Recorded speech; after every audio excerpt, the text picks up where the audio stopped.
So my group was group number 1, Art and Society. We're going to be talking about the topic of the Silk Road and Buddhism along it. My name is Nicole Berry, and my partner is Brian Lake.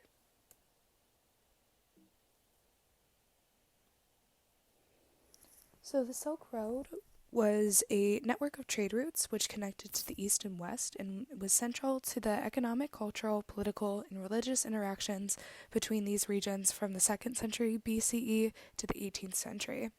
This route connected East Asia to Southern Europe, and it was a trade route with various merchandise from multiple countries and nations. These products included silk. This is one of the most famous products, as it's known as the Silk Road. It was a very rare ancient Chinese fabric. Some other products that were also traded along this route were textiles, spices, grain, vegetables and fruits, animal hides, tools, woodwork, metalwork, religious objects, artwork, precious stones, and more.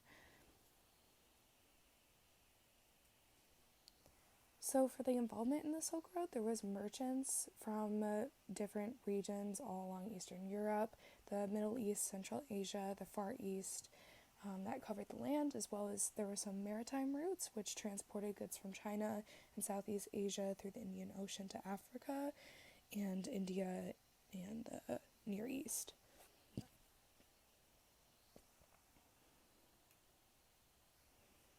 The impact of the Silk Road was that it was a really large trade route that gave many countries the opportunity to trade and interact with one another. It helped spread each other's culture, religion, art styles, and other things of that nature because they were allowed to talk to other countries that they normally wouldn't through this trade route.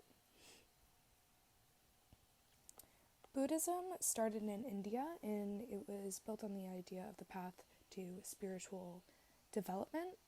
They were developing qualities of awareness, kindness, and wisdom. Once one sees the nature of the reality clearly and lives to the full extent of this reality, one will end in enlightenment. That was one of the things that was said about Buddhism. They also focused on the idea that nothing was fixed or permanent. This is an all-inclusive religion that doesn't look at sexuality, gender, nationality, or race. And there's different variations within Buddhism, but they all have the same principles of nonviolence, and they practice differences, and also the practice of meditation.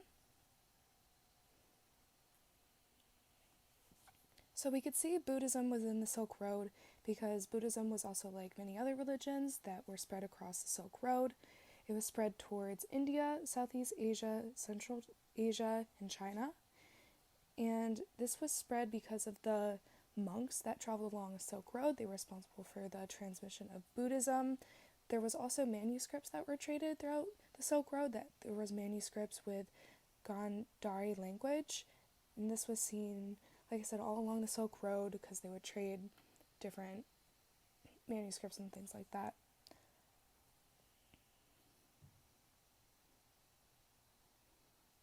Buddhist art was also seen along the Silk Road because of the spread of the religion. There was stupas, cave paintings, and manuscripts that reflected the movement of Buddhism across Central Asia on the Silk Road. This was a quote that was said about Buddhist art. Numerous Buddhist paintings in caves on the northern Silk Route display close stylistic affinities with the art of Gandhara, Western Central Asia, and Iran, while others incorporate more Chinese and Turkish elements. So it was the Buddhist religion that was also incorporated into these other elements of different countries that it didn't originate in, different areas. And so by seeing these cave paintings, we can see that in places like China, that it was spread there and it did kind of travel and be incorporated into other cultures. One of these cave paintings was found in during China.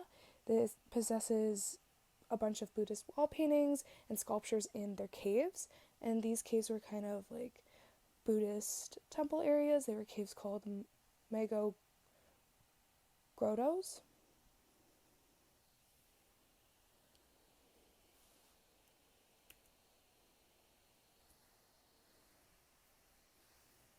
The Silk Road was a route that allowed countries and nations to trade, and this allowed the spread of various art and religion.